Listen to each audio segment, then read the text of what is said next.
Hey, Mr. Jerome Powell. How are you? Yeah, my name's Jeremy Lefebvre.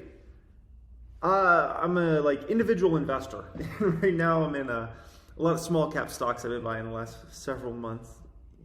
Yeah, I understand you're very, very busy. This is kind of more of like a, you scratch my back, I scratch your back type thing. Yeah. So, listen, is there anything you could do to make small caps go up? Because dude, I'm getting destroyed right now. It's awful. It's awful. What can I do for you? I could do a lot of stuff for you. Well, I mean, for instance, I'm in pretty good with some of the environmentalist piece. People. Yeah. So you're always cutting down the trees. You're always printing money, and people don't like that. It's like you're destroying the forest, right? So I could, hello? Yeah, prick, he hung up on me. It's unbelievable. Who do I call next? I need a favor. I know exactly who to call next.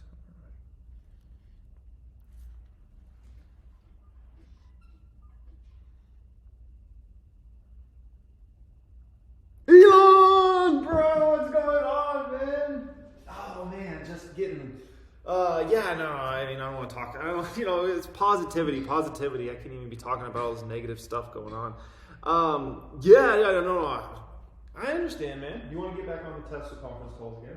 No. I just need I need something. Yeah. Basically, I'm gonna start running out of money soon. So what I'm thinking is you could maybe send a little tweety tweet, gets everybody going, and then maybe I could cash out some Tesla shares, kind of like you did, right? You're not doing that? Come on, man. I mean, we go way back. All right. Yeah, man.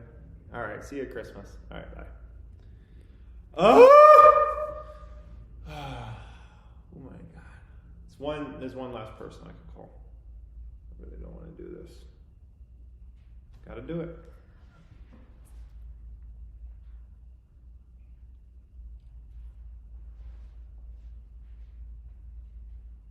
Yes, Mr. Biden's office, please.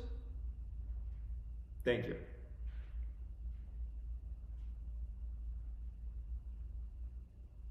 Hey, President Biden, it's Jeremy Lefebvre calling.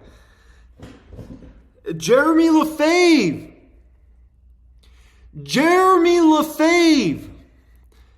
Yes, hi. I want to know, can you make the small cap stocks go up? Can you make the small cap stocks go up? Jeremy Lefebvre. He can't even hear me. Holy smokers, guys, this ain't no jokers.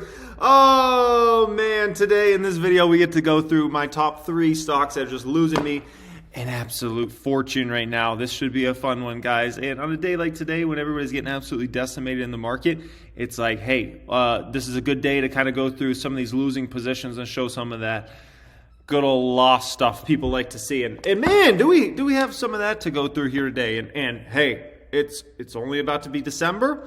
There could be more tax loss harvesting coming over the next few weeks, so these losses could get worse over the next few weeks. Only time will tell. Hope you guys enjoy this video as always. And don't forget to subscribe. If you haven't subscribed yet, it's absolutely free to do so. It's one of the most important things you could ever do in life. All you got to do is hit that button, okay? So, first off here, oh, look at that one. Oh, my gosh. Corsair Gaming down $167,000. $167,000. That is more money than one of those guys right there, the Model S Plaid. Oh, what a just vicious. Corsair has just been vicious to me, just downright vicious. I mean, this stock has had trouble finding any sort of bottom. It just hit a new 52-week low today. It seems like it hits a new 52-week low every other day. At some point, the pain is going to start for Corsair, and the sun will come out, and it will shine, and everything will be great for Corsair again. But let's be quite frank, it's not today. And the fact that every single person that's ever bought Corsair is down in this position, there's a high probability more tax loss harvesting could be coming in the next few weeks, which will push the stock even down to lower numbers, which is, I know, insane because the stock just hit a 21 today at one point. But it's absolutely possible. This is a stock I'm absolutely buying the dip in, obviously, and it's been dipping and dipping and dipping, and I've been buying and buying and buying. This is a stock I firmly believe in for the long term over the next several years. It's just been in an ugly, ugly place for the past several months, and it just continues to get worse.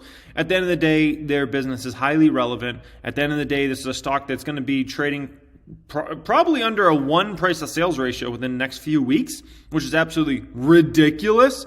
And the forward P in the stock is insanely low. The business model is a great business model for the long term. I mean, they're one of the biggest players in the hardware industry when it comes to, obviously, like gaming. And they're one of the biggest players in the streaming hardware industry, which is an absolute booming industry that's going to continue to boom for 5, 10 plus years in the future. And so their products are highly relevant. They're innovating at a very rapid clip. And just no one wants a piece of stock right now. You obviously have the Eagle Tree Fund situation. It's been kind of an ugly, ugly stock. But at the end of the day, I do believe this stock will thrive. And someday, we're going to go from a $167,000 loss to a $167,000 gain. And then a whole lot more from there. But right now, that is not the case. And for right now, it is just like sadness in terms of, looking at that down. Oh, that's just vicious. That's the most I've ever been down on a stock in my life. And by quite a bit, too, okay?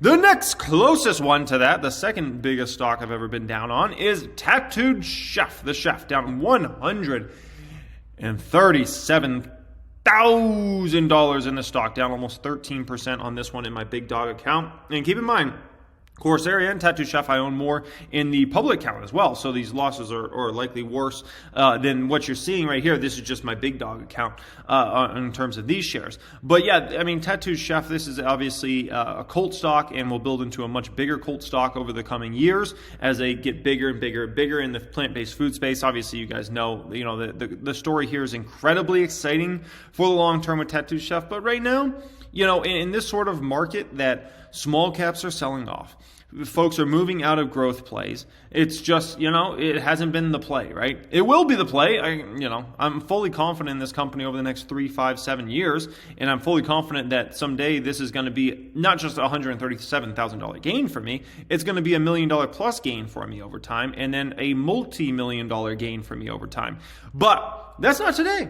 Today, we are getting slammed, knocked around, smacked around, boom, boom, boom, and it's ugly. And I continue to be a buyer of the stock. And if the stock goes any lower in 22, obviously I'm going to continue to be a buyer of this one as long as it takes until it ends up bottoming and things thrive in the future. At the end of the day with Tattooed Chef, the exciting thing in Tattooed Chef versus a lot of these stocks is when this baby starts going up, people aren't selling. That's just bottom line. Like, I'm not selling this stock. This stock could go to $40. I don't care. I'm not selling. Go to 50, go to 60. It doesn't matter what the stock goes to. It's not one of those like you sell. It's too much growth ahead of it for a decade plus. And with how many new categories of products they're going to get into in the food space, the snack space, everywhere, frozen foods, refrigerated foods, ambient foods, like everything, like this isn't the type of stock you ever sell once it starts going up. And I won't sell it, and it'll end up being a B stock for several years, and I think it'll be at least $1 million maker, but it'll probably be a multi-million-dollar maker for me over time. But for right now, it's just not that. It's just down and down and down. Avant Brands. Oh, look at the loss in this one, $75,000. Look at the percentage, down 37% in Avant Brands on 577,777 shares in Avant Brands. I mean, the execution the company's been doing is phenomenal. You look at the numbers the past year plus, it's excellent. But at the end of the day, when it comes to Avant Brands,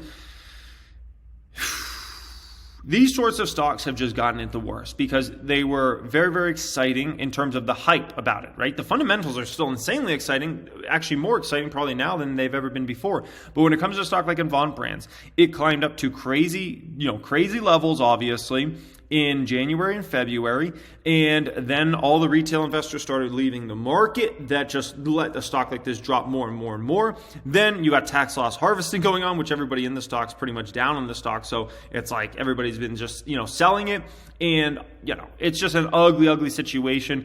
And eventually, I think the stock will thrive, but it's not today. And at least with this one, the thing I understand is this is obviously a penny stock. It's a 22-cent stock or whatever, and so this this is one at least I understand when you get into any stock that's less than $1 a share.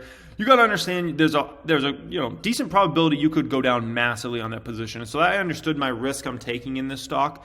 But yeah, it's still, at the end of the day, it's not fun to be down $75,000 on a stock like this and down 37%. As far as my long-term belief in the company, it still remains to be there. I still have as much belief in this one as when I started investing in it, if not more, based upon the numbers I've seen. But the flat-out honest truth is this is a 20-something cent stock. It's highly risky. This could be a stock that ends up being a ridiculous gainer for me over time and ends up being like, $1 million type gainer. But, obviously Norton and the management team is going to have to pull off some great things over the coming years and build this into a stock that's a beast. And let's be quite frank, almost nothing in the cannabis space has been moving up in any way. Almost all these stocks have been getting decimated. And when you're one of the smaller players in the space, you're going to get decimated even more. And that's an Avant Brands, right? And so, yeah, it is what it is.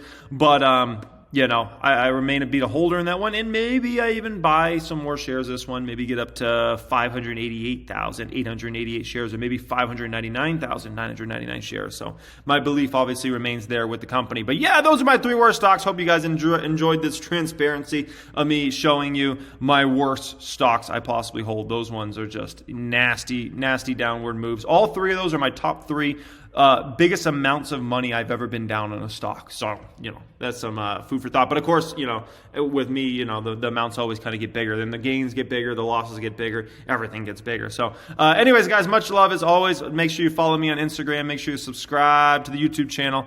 Absolute 2 musts you must do in life. And download the Hungry Ball on iOS and Android. That's absolutely a must as well. That's 3 musts in life. Much love as always, and have a great day.